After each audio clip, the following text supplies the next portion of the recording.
नमस्कार दोस्तों, मैं हेमराज सैनी, सहायक आचार्य संस्कृत, राजकीय महाविद्यालय बिजोलिया। ई लेक्चर की इस परंपरा में आज अध्ययन करने जा रहे हैं यमक अलंकार। यमक अलंकार भी शब्दालंकार की तरह ही एक प्रमुख अलंकार है और शब्दालंकार के अंतर्गत अनुप्रास अलंकार का अध्ययन किया जा चुका है।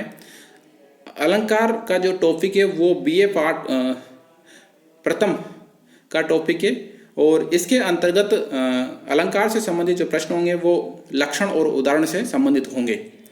यमक अलंकार का जो लक्षण है वो इस प्रकार है।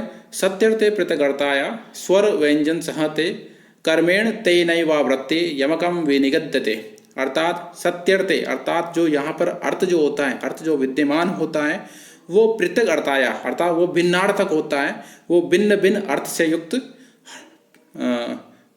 अर्थ होता है, भिन्नार्थक पद होते हैं यहाँ पर। और स्वर व्यंजन सहते अर्थात जो वो पदों का जो समूह होता है वो स्वर और व्यंजनों से संयुक्त होता है, अर्थात जो पद होएगा वो स्वर और व्यंजनों से संयुक्त होगा और जो पद का जो अर्थ होगा वो भिन्नार्थक होगा, अर्थात एक ही समान पद होने पर भी उनका समान अर्थ देखने को नहीं मिलता। और दूसरी बात है कि यहाँ पर जो पदों की जो आवृत्ति होती है वो क्रमशः होती है, अर्थात उनमें किसी प्रकार की भिन्नता नहीं होती, एक साथ ही यहाँ पर आवृत्ति देखने को मिलती है। अब दूसरी बात है कि यमक जो अलंकार है, यमक का सामान्यतः अर्थ है जोड़ा, अर्थात इसमें एक जैसे स्वर एवं व्यंजन दोनों के समूह को का जोड़ा यहाँ पर दो बार प्रयोग में देखने को मिलता है, अर्थात दो बार यहाँ पर समान पदों का प्रयोग किया जाता है। और वो जो दो पदों का प्रयोग होगा वो सामान्यतः अर्थात जैसे श्लोक में 4 चरण होते हैं तो दो जो चरण आएंगे उनमें एक शब्द की दो बार आवृत्ति यहाँ पर देखने को मिलती है और इसीलिए सामान्यतः इसे यमक अलंकार इसीलिए कहा जाता है, इसमें जोड़े के रूप में पदों का प्रयोग किया जाता है और वो भिन्नार्थक होते हैं। जैसा कि आपकी स्क्रीन के में दिख रहा है कि यस्मिन काव्य शब्दानाम भिन्न भिन्न अर्थ प्रतिपादक शब्दानाम भवति तत्र यमक अलंकार भवति, तो वहाँ पर यमक अलंकार होता है। उदाहरण इस प्रकार आता है कि नव प्लाश प्लाश वनम पुरः स्फुट पराग परागत पंकजम मृदु लतांत लतांतम अलोकयत स सुरभिम सुरभिम सुमनो बरई। शिशुपाल वध महाकाव्य का ये उदाहरण है और उदाहरण का अर्थ इस प्रकार है कि इसमें श्री कृष्ण ने नवीन पत्तों से युक्त पलाश वन को व्यक्त पुष्पराज से व्याप्त कमल को कोमल और कुमलाए हुए लता समुदाय को और पुष्प समूह से सुरभित वसंत को यहाँ पर श्री कृष्ण अपने समक्ष देखते हैं।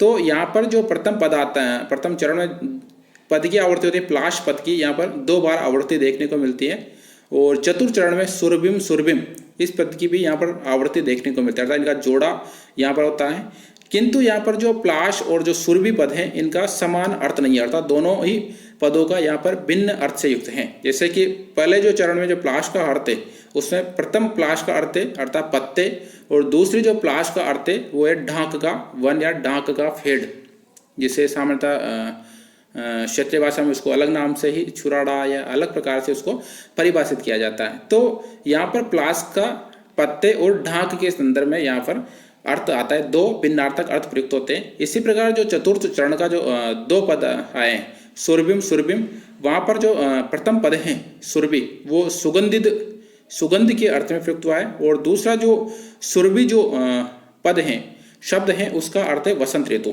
तो सुगंध और वसंत ऋतु के अर्थ में यहाँ पर सामान्यतः सुरभि पद का प्रयोग किया गया है, किंतु अब पद समान होता है किंतु वो भिन्नार्थक होता है और इसीलिए और यमक अर्थात जो पद आता है वो जोड़े के रूप में आता है, क्रमशः आता है, एक साथ आता है और एक साथ होते हुए भी उसका भिन्नार्थक होता है, इसीलिए इसे यमक अलंकार कहा जाता है। तो यहाँ पर स्वर और व्यंजन का जोड़ा साथ में देखने को मिलता है।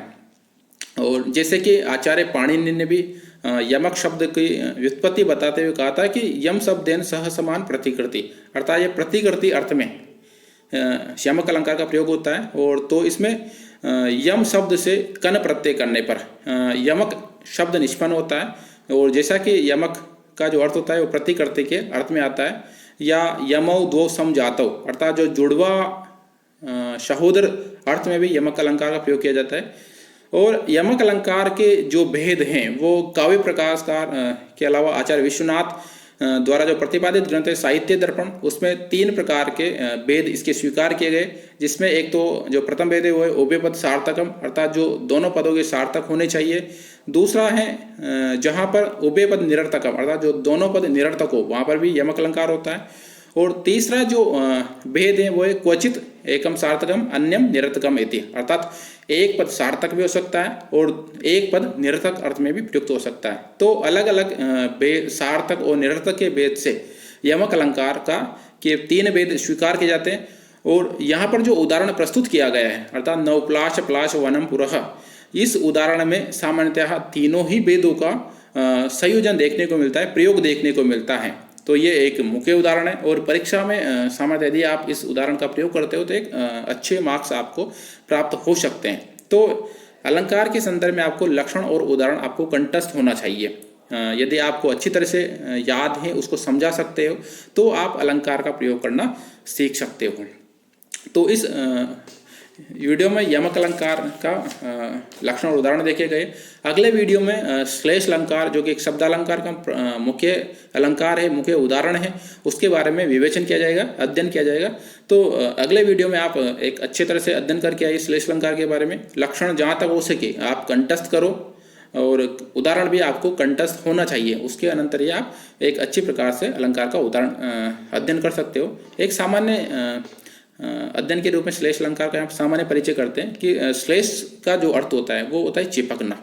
श्लिष्टई अर्थात जो पद होते हैं वो चिपके रहते हैं वो एक दूसरे से, अर्थात उनको आप अलग नहीं कर सकते हो। तो श्लिष्टई पदैर अनेकार्थाभिधाने श्लेष इष्यते, इस प्रकार इसका लक्षण साहित्य दर्पण में देखने को मिलता है। तो श्लिष्टई पद अर्थात जो पद होते हैं वो श्लिष्ट होते हैं और अनेकार्था अर्थात जो वो जो पद होंगे वो अनेक अर्थ का प्रतिपादन करने वाले होते हैं, अनेक अर्थों से युक्त होते हैं और इसीलिए उसे श्लेष कहा जाता है।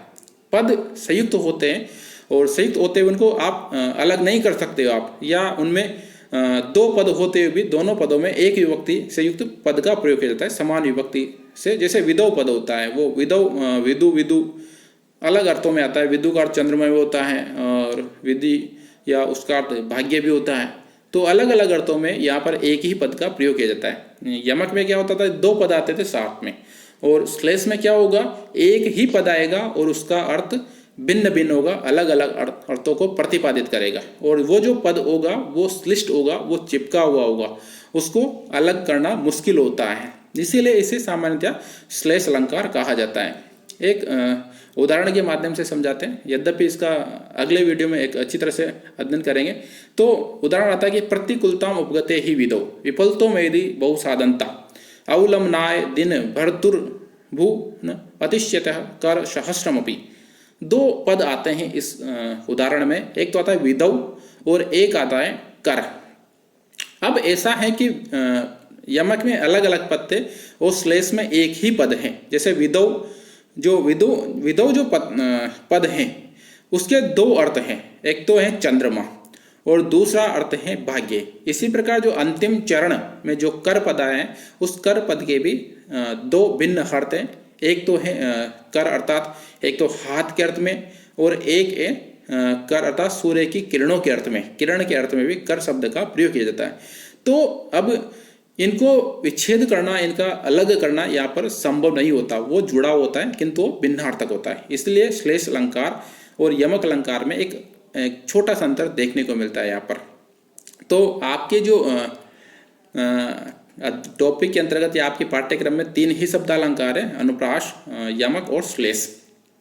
इसके अनंतर जो अगले वीडियो में अध्ययन करेंगे संक्षिप्त रूप से, एक तो जिसमें अर्थालंकार के बारे में बताया जाएगा कि अर्थालंकार में अर्थ का की उत्कृष्टता देखने को मिलते हैं, चमत्कारिता देखने को मिलते हैं, उसका विशेषता देखने को मिलते हैं। तो अगले वीडियो में दोस्तों आप श्लेष अलंकार के बारे में थोड़ा सा एक संक्षिप्त अध्ययन करके आइए, जिससे आपको अलंकार को समझने में आसानी रहेगी। धन्यवाद।